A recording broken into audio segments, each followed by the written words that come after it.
Like I was always a rapper, but I was just like rapping with my crew. Like a lot of these people just born into hip hop. Right, right. I saw hip hop being born. Originally, Brooklyn? Brooklyn. Okay. Before we met Jam Master Jay. Yeah. Jam Master Jay put us on. Yeah. You know, rest in peace to Jay, man. You know, he was the DJ for Run DMC, and he was just like going on tour. We met Jay, and then he was just going on tour. We kept in touch with him. We had a good connection because he liked to smoke weed, and he liked us. You know what I'm saying? So we kept in touch with him. But before Jay heard the one demo we had called Stick and Move with Sticky, Sticky wasn't in the group.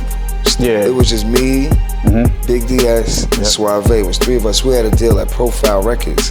Before we even met Jay, we had a single deal. Hip hop was colorful and it was creative during the De La Soul times, and we was creative too. We was moving with hip hop and we was moving with the times. But then it got to a point where it's like, you know, you get to an age, you're like, you know what? Let's just cut it off.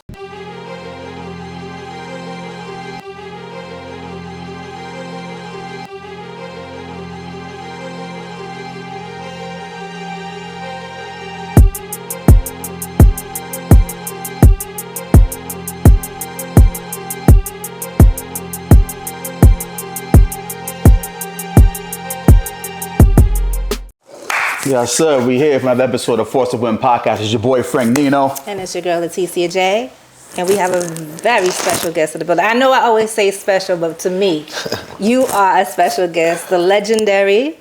You want to go ahead and introduce yourself? My name is Fredro Starr. You got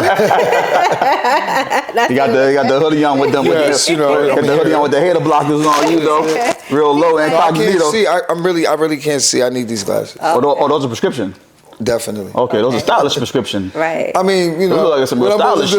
you know, Them shits look real have stylish. the glasses with the tape in the middle. The open red and box You know what I mean? glasses. This look real stylish, my guy. If you really do the knowledge, I've been wearing glasses for years. I was looking at old videos. I'm like, damn, I've been wearing glasses for a long time. I've been blind for a long time. Listen, I didn't notice it. Yeah. Well, yeah, so we here in New York. We brought it back to New York. And like I said, I'm glad to have you here. Anything you want to say real quick? Yeah, make sure y'all like, comment, subscribe to the YouTube channel, Force to Win podcast. For Nino Leticia J. Make sure you go on www.forcetowin.com. Subscribe to us, join our community. You know what I'm saying? Make sure you tap in with the radio stations that we giving out with the list, so you guys can get loopy, give us the information. In return, we're gonna give you the college list, so your independent artists can really get your music heard. You understand what I'm saying? Go check out the merch as well. www.forcetowin.com. Shout out to my guy Luke behind that camera. We about to get this started. Let's go. So, rapper, producer, actor, filmmaker, series maker, author, and publishing, right? That's what you do. Yeah. You forgot producer. I said producer. She said producer. She said that? Listen, he's ready. That's when I started smiling. Oh, okay. I was like, ooh. My bad. She knows I'm a producer. My bad. But I want to take it back to the start. So, at what age did you start rapping? I think I really started probably rapping at like 15. 15. Yeah. But prior to that, you was barber, dancer. I think I started rapping before the barber thing. Okay. Like I was always a rapper, but I was just like rapping with my crew. Right. You know, just in the lunchroom in school, and then the barber thing came a little bit later when I was like 17, 18, 19, like a little bit when I was like, you know, trying to get money.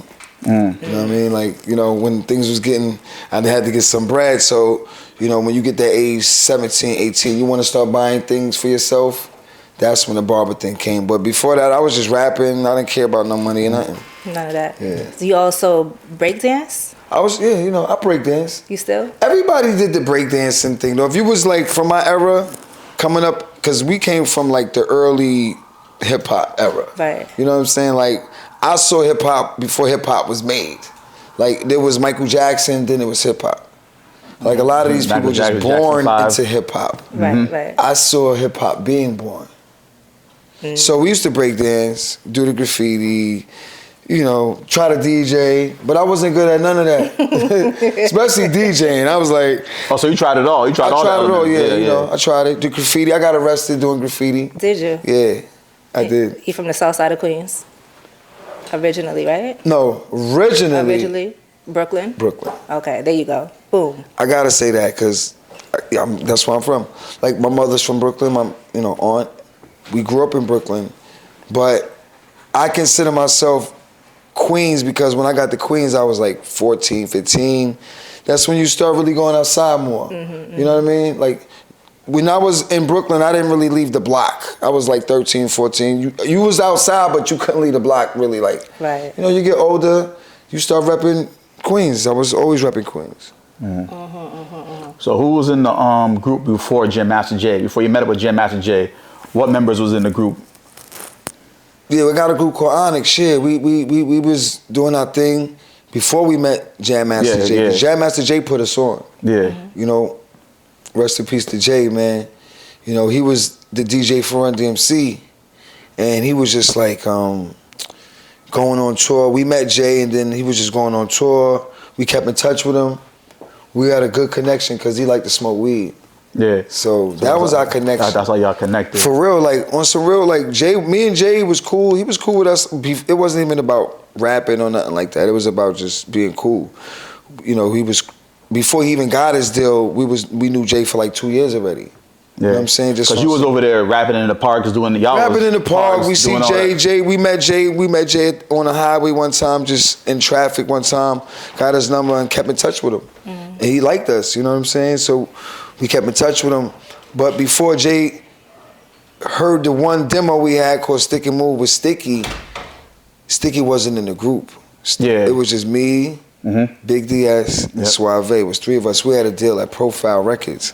Before we even met Jay, we had a single deal. Yeah, the single deal. Called I We Do It Like This. So how'd you get that single deal? You know what I'm saying? We had a manager. Okay. Jeff Harris. Okay. You know what I mean? Jeff Harris used to say, yo, you guys gonna go platinum. Y'all gonna have your own sneaker. Y'all gonna have your own cereal. Like this dude used to be like, man, shut up, man. Like, yo, man, he believed in us more than we believed in us. Oh, word. And he got us a deal. And I was like, maybe we got something here, you know what I'm saying? How'd you catch his attention? Like, was it a certain song or was it just y'all being outside? Nah, Jeff Harris, and I still speak to Jeff Harris to this day. He has an artist named Iman. She's a female artist from Queens. I think she's from Queens or Brooklyn. But anyway, we met Jeff through this producer we had named B Wiz. B Wiz, he had a SB 1200 before anybody that I can remember. Before. For those y'all don't know, that's a beat machine, a beat maker machine. He's talking about. Yeah, so this is like, I would have to say 85. Sheesh. 80. He had an SB 12. So we rocking with B Wiz. He went to my high school. Yep. And he was the only kid in the neighborhood with a beat machine. And Jeff Harris, I don't know how he met Jeff, but we met Jeff Harris through B Wiz. But B Wiz got murdered, man. And Jeff Harris still managed us after that. He was like, yo, at the funeral, he was like, yo, man, this is sad. I think you guys got potential. I still want to manage you. And then that's how we met Jeff. And he brought you to Profile Records. Was there a mother label to Profile Records, or was that like an independent label, or? Nah, we didn't. We was little dudes. We ain't know what was up. Like, yeah. Profile, we knew Profile because they had Run DMC. Oh, they had Run DMC? Yeah. Run DMC was on Profile Records. That's how we knew them. Run DMC wasn't on Def Jam. People think they was. Yeah, they was never on Def Jam. They was on Profile. So at what point did you start believing in yourself, or you just started believing in the group to say, yo, we got this? I think we always believed in it. Like, we knew we had something. We knew that, we saw these other groups out there. We was like, yo, we could be like that too. Like, and then with me, I used to go to Manhattan because I used to go to clubs a lot. I was a club, like I was really into like hip hop. I was going to clubs every day. Clubs, it was just hip hop music, DJs, dancing. I was in love with that. It wasn't just something I was doing from my basement and not going outside. Like, I was already outside seeing other artists in the clubs, in the same club as me, and we doing the same things, you know what I'm saying? So it was like, it was obtainable. It wasn't that far-fetched that we can do it because we was already around all the groups that was doing it, Brand Nubians and Special Ed, all these dudes, De La Soul. We saw all these dudes in the club. Q-Tip, they was in the club. We was in the club too, poloed out. You know what I'm saying? We getting money from doing the barber thing, so we in the club chilling, flyer than them almost. You know what I'm saying? Chicks looking better than them with us, and we ain't got no record deal, nothing. We just fly niggas. Now, a lot of people came out of Queens, but y'all was the first ones to come out of the South Side. Yeah. How did that make y'all feel? How did it make us feel? Yeah, like we them niggas. We them At the time, it just like it wasn't like we was repping Southside, so it was just like it was just regular. It was just like Southside was with us. We from Southside. It's just part of what you gonna do. This is where we at. This is where we from. Like it's nothing else we can do but represent Southside. You know, but 30 years later, and then you see other groups that came from Southside and other acts that came from Southside. You're like, yo, we something in the water. You know, we got some flavor over there. Cause Hollis, Queens is different. It's all Queens. Queens is Hollis, Queens. Yep. Then you got Springfield. Then you got Iraq. Then you got Queensbridge, Southside, Elmhurst, Northern Boulevard, Flushing, Corona. I mean, it's so many different places in Queens, and they all got rappers. Every place I name got a dope rapper. Yep. So you be Ravenswood. You could just keep naming it. You know what I'm saying? So you being from Southside, can you give us some like early stories about running into 50 if you did or you didn't, or I know because he was with Jam Master Jay too as well. Oh yeah, Jam Master Jay. Yeah. Jam Master Jay was a prophet of hip hop. Like he's the architect. He's always looked at and saw potential in people that were great. That's why, you know what I'm saying, he rocked with us. He saw something in us. He saw something in 50 Cent. 50 Cent came around with Jay, and we was doing not the All We Got Is Us album. That was the second album. We was doing the third album. And this was the only album we ever really collaborated with any other artist. That's why we did records with DMX. That's why we did records with Big Pun. 50 Cent was on that album. This is our third album. You know what I'm saying? So we just doing our thing.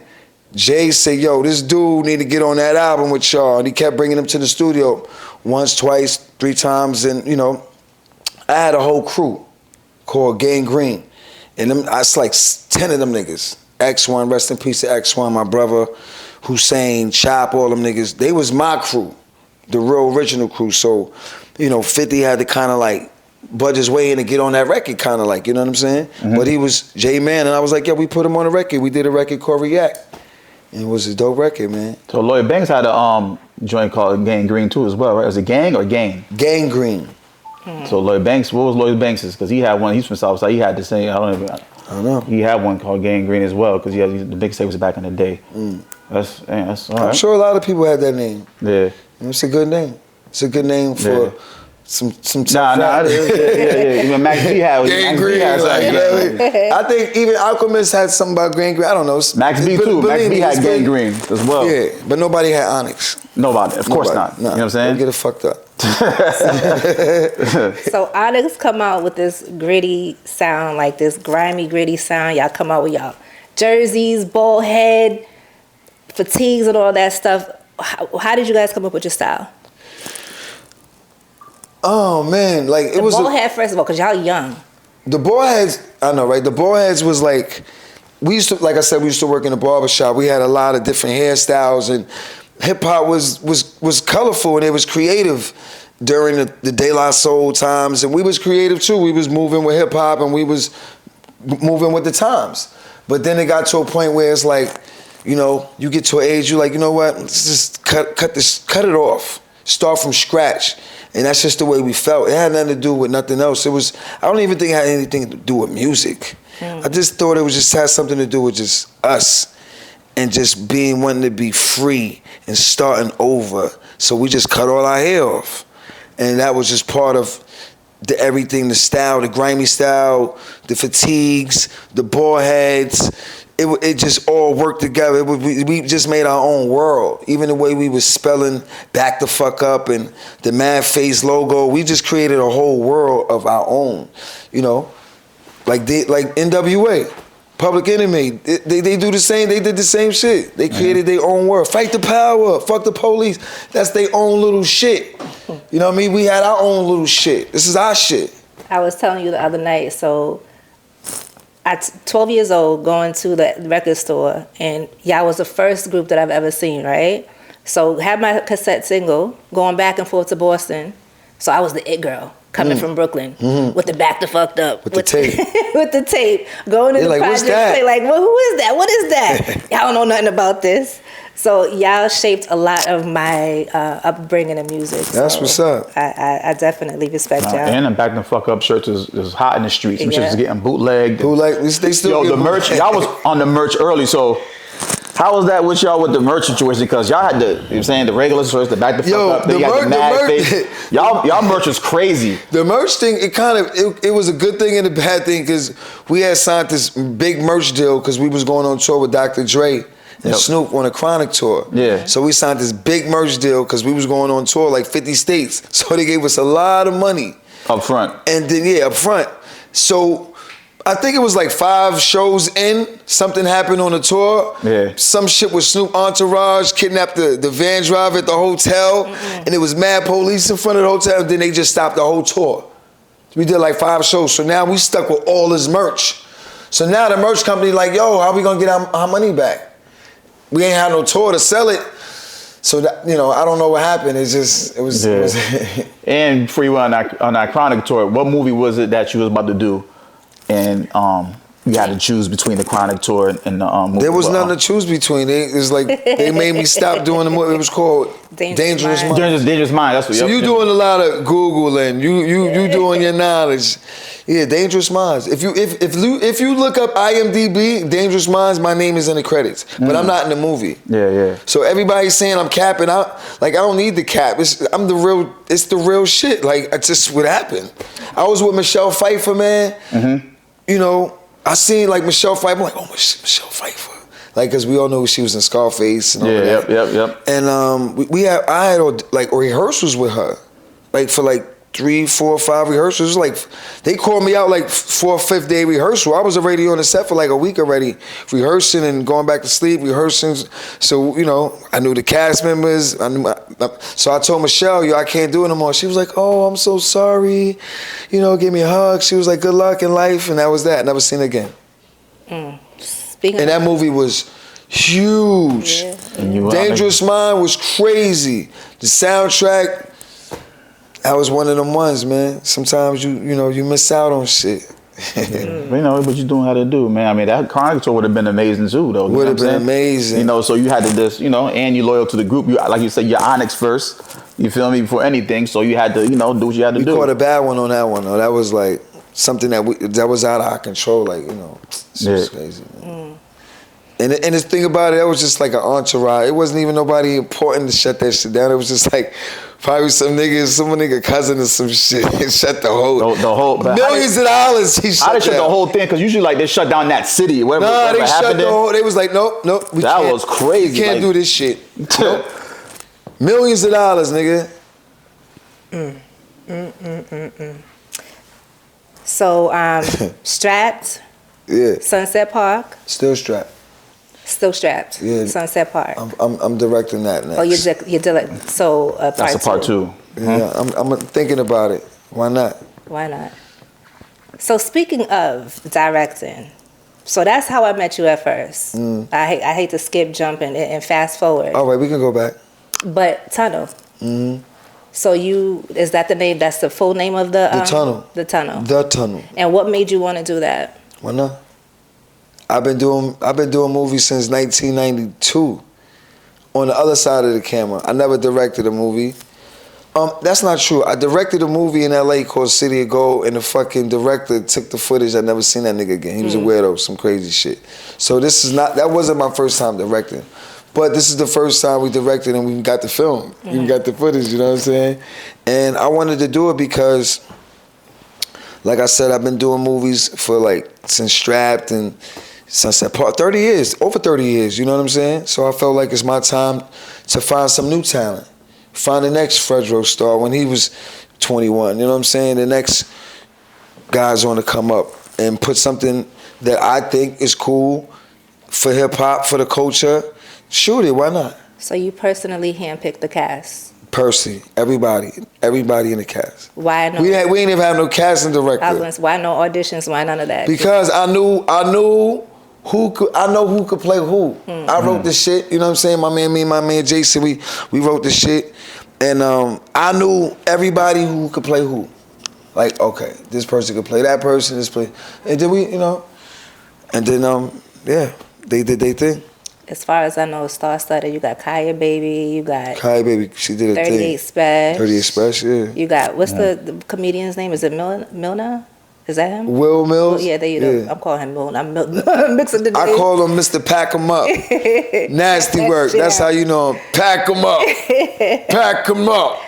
So when do you? And I got Gorilla Nam, Sticky Fingers. We got a lot of dudes in there. Okay.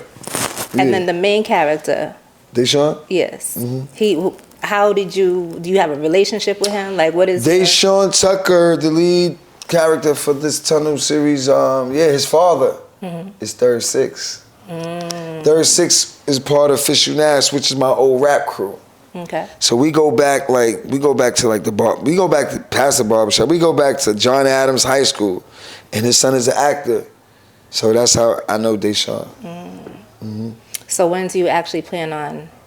Now you're gonna make it into a series. I mean, yeah, hopefully. Hopefully. And yeah. when do you plan on? July releasing 4th. it? July 4th. Yeah. Why it's so long You gotta, it takes process. to get it together? It's a lot of films. The rollout. You gotta plan that out. It's a lot of films being made, and you gotta wait your turn. Okay. You know what I'm saying? Okay. But you know what's crazy? It's not a long time because we shot it in July. Yeah, I was gonna say it was So a it's year. like 1 year. Yeah. Okay. So it's cool. Okay. All right. Well, I'm looking forward to it. Hopefully, you do a screening and I could be on the panel with you. We did a screening with some kids. I just want to say that was good, man. Shout to the high school, the motion picture high school in Queens. That was good. Okay. They liked it. They gave me some good pointers. You know what I'm saying? Okay. One girl wasn't having it. She was like, eh.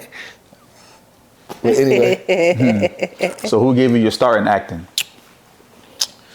My start was with you know what? I would have to say Forrest Whitaker. But it really was Jackie Brown. She's the casting director. Because he wasn't at the first audition. So she was at the first audition, he was at the second audition. So I would have to say, I mean, of course, he's the director, he's the producer, whatever. But she saw something in me. She said, wait a minute. And then the next time, Forrest Whitaker was at the second audition. You know what I'm saying? So you can't leave Jackie Brown out. But yeah, I would say Forrest Whitaker. You know what I mean? So how'd you get on, how was it get on a Moesha? How was it? Yeah, how'd you get on Moesha? Like, how did that come together? It was just, they needed somebody to play her, her boyfriend on the show. I guess she had a boyfriend on the show before. They wanted, they want to keep things moving. And the writers, they get a bright idea. Maybe she should have another boyfriend. And they needed somebody that was cool. And I had Sunset Park out. That just came out. So Shorty Doo-Wop was that, He was hot. Shorty Doo-Wop was that dude, you know what I mean? All right. So, I guess they saw the movie, or Brandy saw the movie, and was like, yo, let that dude audition for the role. Did my thing. So you was already a chick magnet prior to that. So this makes you even more of a chick magnet where you got, they kicking down the door? Oh, when I was doing my research? Yeah. Nah, not really. I was working too much, to tell you the truth. So you was on set a lot? On set a lot, yeah. Okay. I was kind of focused too. I wasn't really. You wasn't worried about that then? What's the similarities and differences between doing like a sitcom and doing a movie? Sitcom is you prepare 3 days, shoot on the 4th day, got the 5th day off. It's easier, way easier. Movie, you got to get the shit done. You do it 2 months, 3 months, whatever. It could be an indie movie, 10 weeks, I don't know. 10 days, I don't know. But you do your shit and you get out. A series is more of like a family set, you know what I mean? You're just doing it over and over every week. It's easier. You know what I mean? It's more family to me, you know what I mean? Yeah. Than a movie. And no acting classes, just straight raw talent. Yeah. So the back end between the movie and doing a sitcom, what back end is more lucrative, you think? Or it just depends on the success of either one? That can vary? The back end, as far as the actor?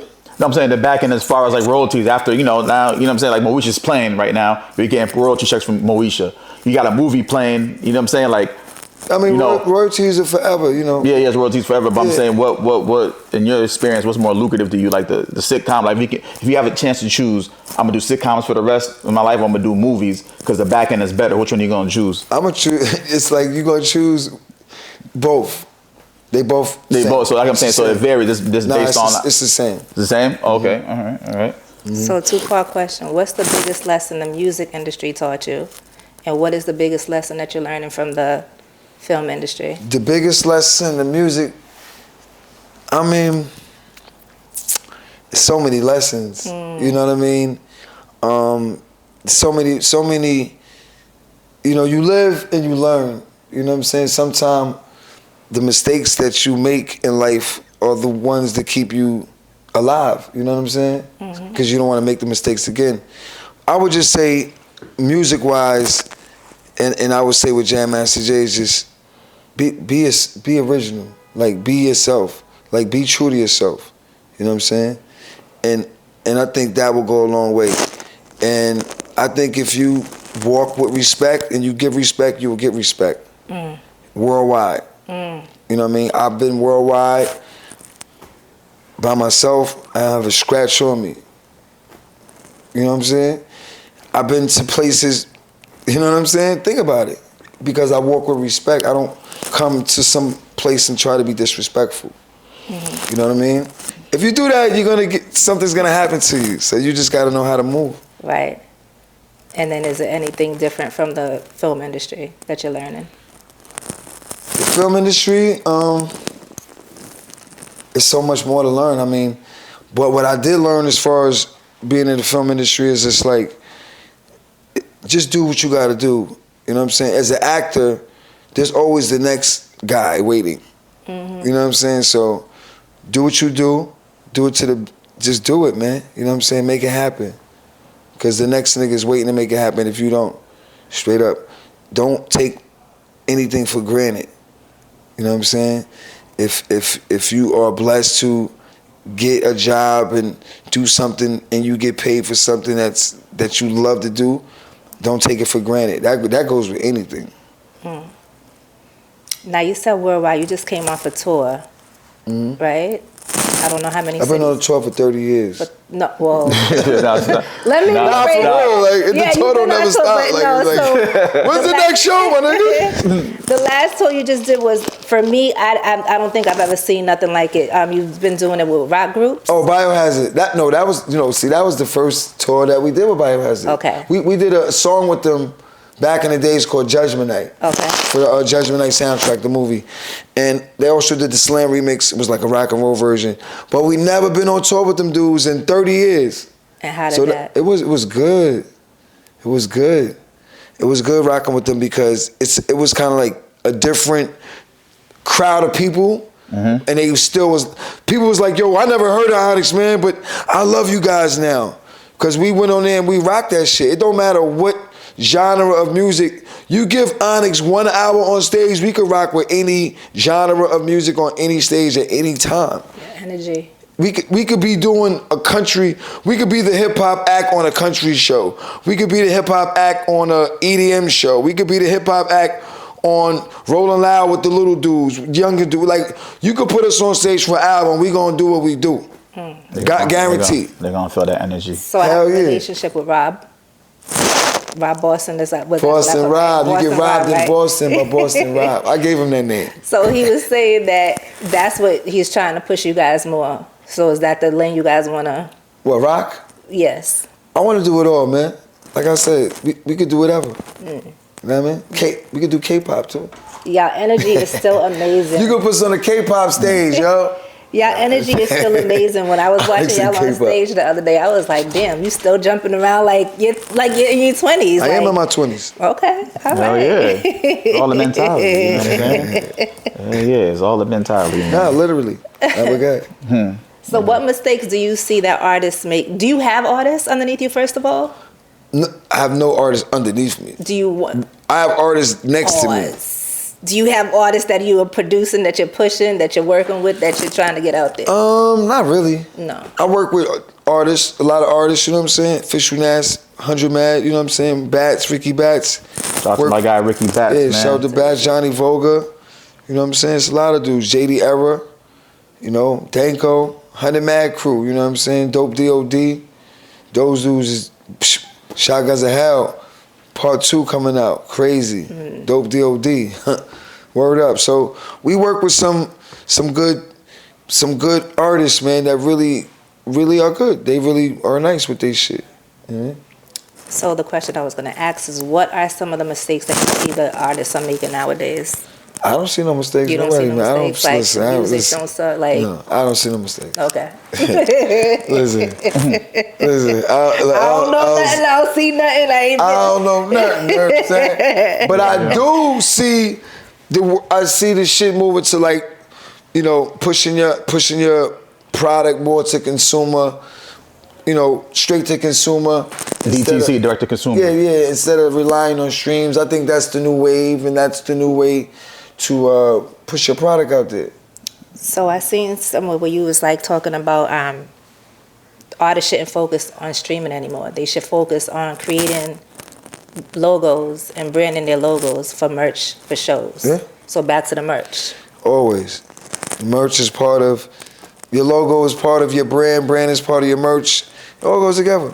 You know what I mean? Like, that's all. Just any other, your brand, every brand has a logo. Every brand has a logo. Right. It might just be your name, whatever it is, but it's your logo.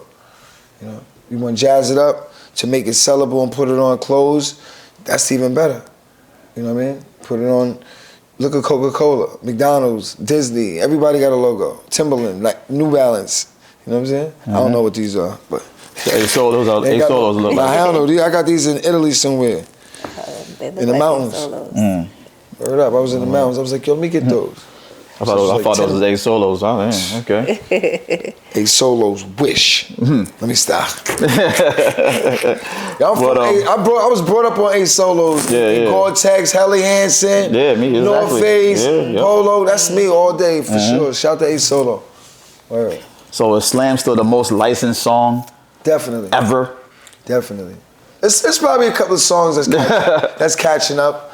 And hip hop? But I think we got UFC coming out this year with Slam. So we always every year we catch something nice. You know what I'm saying? And it's a blessing that we made a song 30 years ago and it's still catching on, like, you know what I mean? That's good, man. For people who's watching, you know, we trying to teach independent artists what's going on. So was you just be able to just now, I don't know how many years, because, you know, when you first signed your deal, Slam, you know what I'm saying, I don't know what kind of deal structure you had when you first signed a Def Jam with Jam Master Jay, so Slam was on the first joint, you know what I'm saying? So it was set up for you to get the money like forever at that beginning time, or is it? Okay, all right. Because, you know, some people get their masters back later on. Nah, you're supposed to get your masters back after 35 years. Yeah. We are approaching right now 33 years. But it's hard to get your masters back. I don't care what they say, 32. I don't know nobody who got their masters back, personally.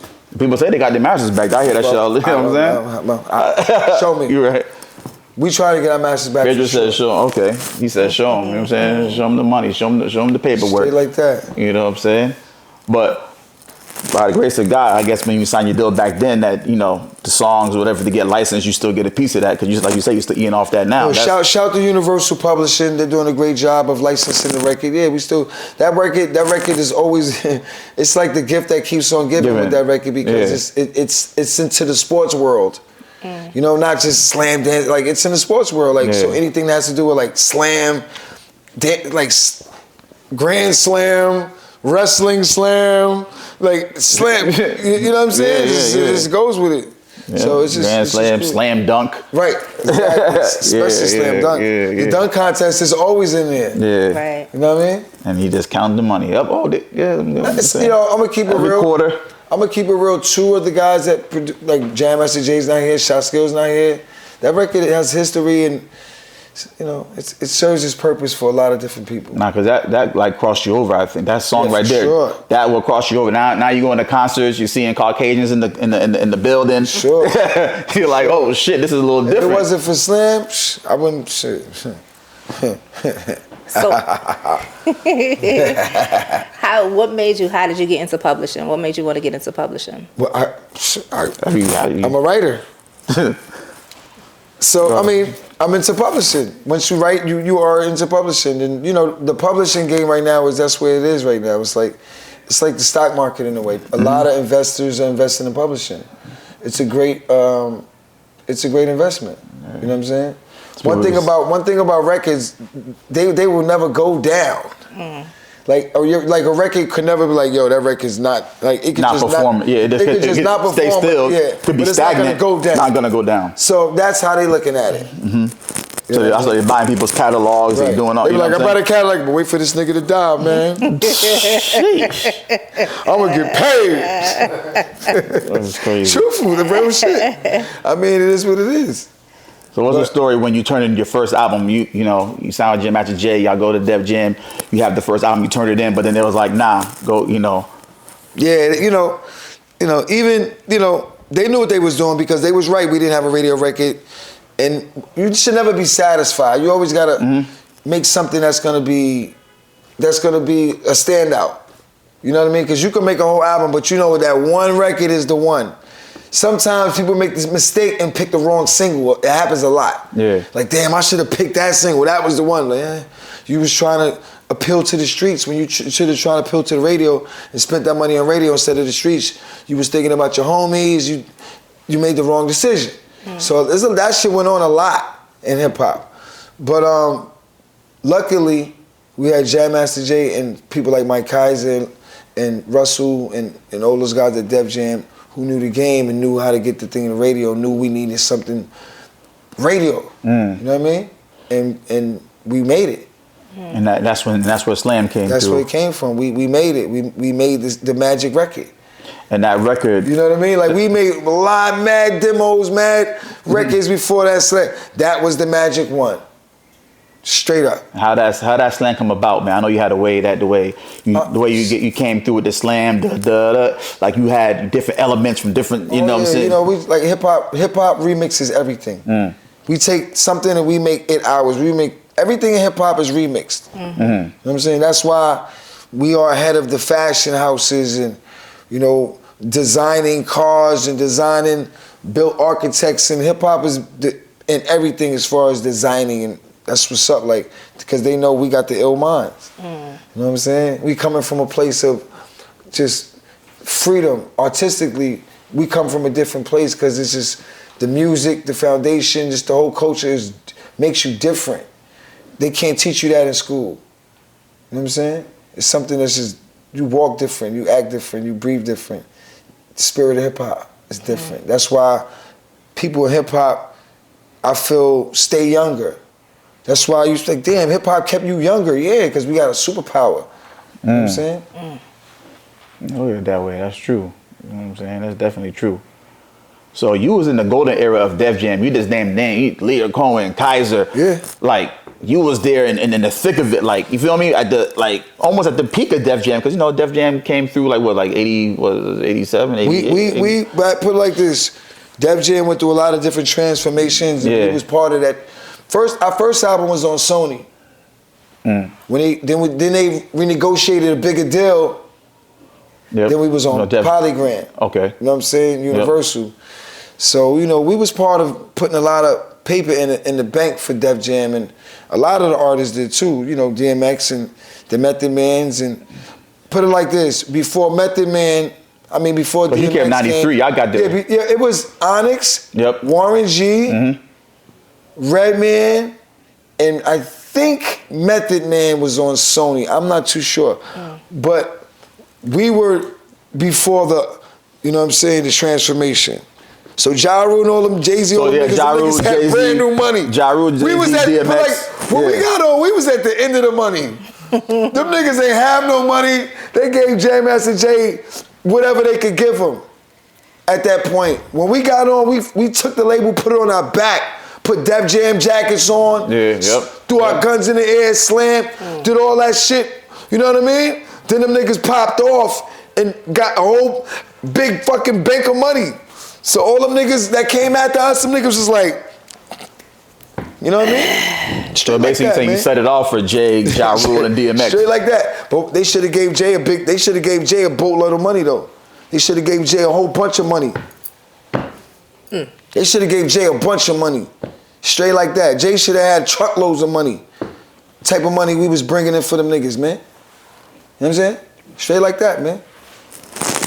There ain't no labels like Def Jam though. Like at this present time right now, I don't feel like there's like a dope hip hop label like how Def Jam was. It ain't no dope hip hop. You know what I'm saying? How can it be a dope hip hop label? No, there's dope hip hop, but it's just not publicized. I would say that. I would say there's Mass dope hip hop. Appeal is the new Def Jam. There you go. Okay, I can see what Nas did. All right, There you go. that could be. I would have to say that because he put a lot of hip hop records out last year. He doing the right thing. Yeah, but he's putting out nostalgic people that been out. The De La Soul he did. Right. The Mob Deep one he did. But this nostalgic. Big up, yeah. Hey, that's what it is. Nah, that's dope though. But I'm saying Def Jam was putting out new motherfuckers and still having that hip hop aura. First you got to build the label up. Yeah. You know what I mean? How you build it? You got maybe you want to build the label up with legacy acts. No doubt, there's nothing wrong with that. I'm just saying, Hey, there's a method to everybody's madness. There could be because what I'm just saying is like real hip hop is back now. Everybody is really rapping now. You know what I'm saying? Like nobody's doing there's always going to be a genre for the music that came out, and I call it, the trap era. It's going to always be there. You know what I'm saying? But now it's going back to the real rap. Now it's going back to the skills, and people want to see what you're really about. You know what I'm saying? With your verse, don't come up with that bullshit, my nigga. Like, say some real shit. Nah, I feel niggas is nice, man. Nigga, like, there's a lot of nice niggas out here. I don't feel like it's still getting pushed to the forefront. I don't feel like it's like getting commercially played. Not yet. You know what I'm saying? But it's definitely getting. Not yet, because the younger kids at 16, 17 is doing the real rap shit now. You know what I'm saying? You say that, but Kendrick Lamar's winning all the Grammys.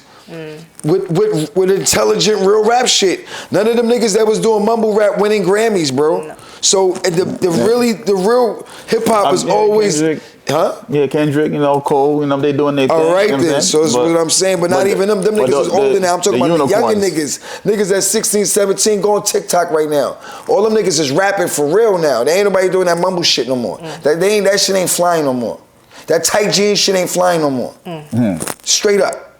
Loosen up your jeans and get back to the raps, nigga. You see how I'm rocking? I stay, even though I'm an OG, I stay young, nigga. I stay current, nigga. I'm always in the streets. I always got my ear to the streets, fashion, no matter what it is, man. I'm always gonna be in tune with the culture, because the spirit of hip hop is in me forever. And it's positive energy. It could get negative if they needed to. But for the most part, it's positive. You slammed on your fucking head. If you had to go that way. Oh, gosh. Straight up. But yeah, man, we just, having fun. Yeah, man. The tunnel was coming out. We just having fun with that, and just working. Let's talk about your producing skills, man. Like you know what I'm saying? The motherfuckers acting like you a rapper and you're a producer, by the way. Yeah, I'm addicted to producing. You know what I'm saying? It's just like, what was your first beat machine? SP1200. Oh, SP1200. Yeah. Oh, so you was producing back then. Nah, SP1200. I started producing on All We Got Is Us album. But Shy Skills, he passed away. He had an MPC 60. I wanted to get something different than that nigga. So I got the SP1200 with the S950, and that's how I was doing it. So the drums you hear on Last Days, the beat Last Days that I produced. That's a classic. That beat right there. That's SP1200 drums with the S950 on the bass line. That's all that is. So because those drums, you can't, that's why those drums sound like that. You try to do them drums on the MP, ain't gonna sound like that. That was that SB12 crunch You know what I mean? With that Last Days beat. That's why everybody's rapping on that beat. From like, to me, that's probably one of the top 5 freestyle beats in hip hop. Yeah, it is. You know what I mean? Like everybody always rapping on the beat. Yeah, because they got Last them Days. crunchy Yeah, Last drums. Days is. The drums is like, come on. Yeah, Last Days definitely is one of them top 5 You know what I'm saying? beats that It's people just- throw that instrumental on. They throw out Last Days. There's no way Yeah. they would never say change the beat. Nah, So it's just I- Last Days on. It It's comes. one It of them comes. joints, man. I do a freestyle platform, and that beat is picked a lot. Yeah, it's picked a Between lot. that and Wu-Tang Cream. Yeah, plus, you know, Eminem used it in 8 Mile, so that kind of gave it the Oh extra, yeah, you know. damn. How did you feel when that shit came? You're like, damn, the beat that you created. I was like, 8 oh, miles. I thought Slam was the magic one. I said, oh, we got Magic 2. That's legendary. Last Days is the Magic 2. You know what I mean? It's one of them joints. You know what I mean? Give us something that you produced that people might not know about, like that you was behind. I produced the record for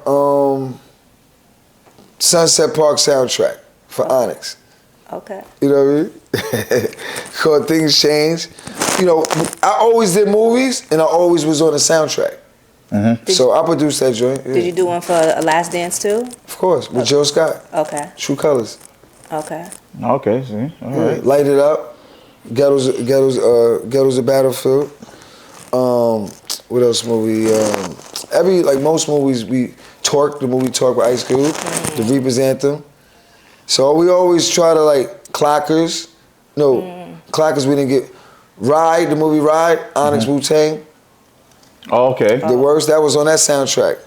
So we always try to even though we're gonna do a movie, we try to be with So you the music. producing? Okay. You know what I'm saying? That's- But as far as my production, yeah. yeah. All right. So we got 5 minutes Okay. left, right? Yeah. Cool. Yeah, I'll be flying, man. For me, my last question to you is: you've been there, you've done that, you've been here, you've been there. Mental health. What does mental health mean to you, and what do you do? Mental health is crazy. I'm glad you said that. Like I told, the spirit of hip hop is basically bringing positivity back into hip hop with the spirits of hip hop. Like the lyrics are already there. I'm just letting people know. There's a record called Young World by Slick Rick. Everybody should listen to this record. Even though it's one of the dopest records, the beat is dope. That whole record, he's dropping nothing but jewels. You know what I'm saying? So that's where I'm trying to bring it back to, what I'm doing. That type of vibe. So, that's where we going with it. So what do you do? For mental health, I just look into positivity and just know that there's always a better day. You know what I'm saying? You gotta know, especially mental health, to not, first of all, people get depressed and they turn to drugs. The first thing, you can't, look, no. No drugs. Nah. Can't. No alcohol. Alcohol. You can't cope with drugs. That's the worst thing because now, first of all, the drugs nowadays are not even safe to cope with. You know what I'm saying? A lot of our brothers are dying. A lot of our sisters are dying. And they saying overdosing. They're not overdosing. They're getting poisoned by fucked up drugs. It's simple. It's just simple. You know what I mean? A lot of our biggest friends and rappers I know just passed away off fucked up drugs and because of their mental health. So when I created the Spirit of Hip Hop, we talk about mental health. We talk about safe sex. You know what I'm saying? Q-Tip said, if you need him, I got crazy prophylactics. He's telling you. You know what I'm saying? Kara Swan said the J, the I, the M, the M, the Y. They telling you it's Jimmy. You know, we just can't let these jewels and messages pass us by. You know what I'm saying? We got to put them all together and live by that. You know what I'm saying? For real, because we already taught, MC Shannon, he said, reach for your goals because I'm reaching for mine. You know what I'm saying? They already told us how to live our life. We just got to listen. You know what I'm saying? And that will be better for your mental health. Use hip hop. Some people use religion. Use hip hop. You know what I'm saying? Listen to the words. So what I did was put all the words together and I made a curriculum and I made a book and a whole movement that's going to be a worldwide movement. And people think I'm crazy because I am, because I know it's real, because I've been worldwide. I know when I'm on stage and when Slam come on and there's 100,000 people slam dancing, I'm different. I got like who can do that? Not everybody can do that. So the spirit of hip hop is powerful. Just how can one little dude like me and my man get on stage and make 100,000 people move? How? Because you don't have power, or because you do have power? Because we have power. The power is there. We just gotta live by the power and be positive with it. You know? What's the name of the book? Spirit of Hip Hop. Spirit of Hip Hop. It's a movement, not a book. Okay. Not a religion. All religions are welcome to. Okay. All right. Couple. 2020, man. You came out with a dope movie with Ice-T, man, where the detective killed a black man. You know what I'm saying? That was, who came to you with that? Like, whose idea? Like, what's... You talking about a movie called Equal Standards? Equal Standards, yep. That was a powerful movie, especially what was going on. You know what I mean? Man, that movie was very special. It was produced by the late Tahim Barham. He passed away. He got murdered in his own neighborhood a couple of years after the movie came out. And that was fucked up. You know what I'm saying? Because that movie, what he was doing and what we did, we shot it in Queensbridge. Yeah.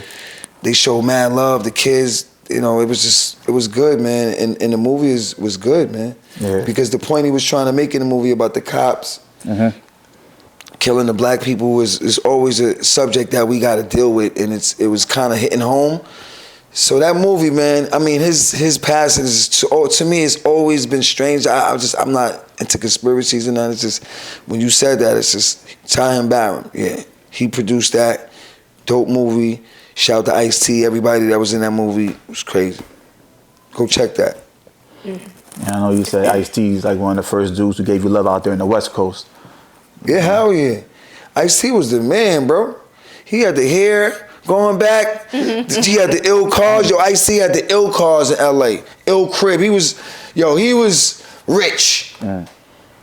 He was like the first rich rapper I see. Like, his crib, he had the retractable roof, sharks in the fish tank. This motherfucker. I'm like, we ain't getting it like this in the East Coast. What the fuck they doing on the West Coast? But I used to see him, like I said, I was in LA doing he was in LA. He was like, yo, man, it's my little man, whatever he need, let him, So then after that, I was just running through LA just with the,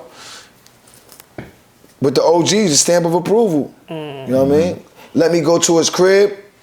He was like, yo, bro, man, y'all can do anything y'all want to do, man. Just don't look at my wife, man.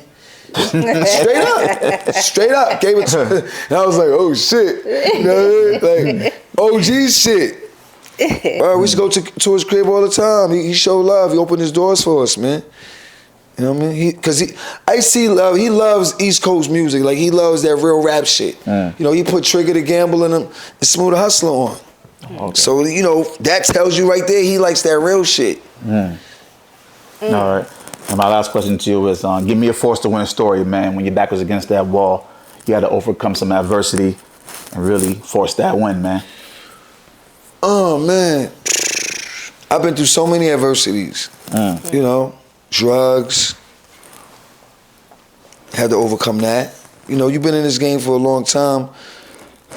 Drugs play a big part of being creative, but it can also play a big part of your demise, you know what I'm saying? Your downfall. So, I had to go through that, get over that. Just people stabbing you in the back, friendship shit, you know what I'm saying? Bad contracts and money issues. It's like you fight through it all, you know what I mean? You fight through it all and don't be soft about it. Just don't panic, man. You know what I'm saying? Because at the end of the day, you know what I'm saying? All you can do is live your life. You know what I'm saying? Till it's nothing to live no more. That's the only thing certain in life is death. That's the only thing certain in life. Everything else, you don't know. So just figure it out. You know what I'm saying? Just figure it out and force it. I've been doing this shit a long time. I think I'm just lucky at this point. Just straight up. I'm lucky. Shit. Blessed. All right. There you go. My last question: bars or beats? Bars or beats? Bars or beats? Beats. Beats. All right. When you'd So have said bars, you'd have been like, say, kick a freestyle. I got out of it. Beats. well, we want to thank you guys for tuning into another edition of Force to Win podcast. My name is Leticia J. It's your boy Frank Nino. And it's Fredro Starr. the one the and villain. only. I'm going back to that. Make sure y'all tune in, subscribe to our YouTube, all that good stuff. Tune into the merch, www.forcetowinpodcast. The tunnel's coming out in July. Yeah, God willing and God chilling. July 4th, we're going to be there. The tunnel coming out. Holla. Merch. All that Instagram, merch. all that. OnyxHQ.com. Make sure you tap in. YouTube, subscribe. We're trying to get past 200,000 subs. Let's go. Shout out to everybody that made this happen. Appreciate you guys. We out. Brrrah. Thank you so much.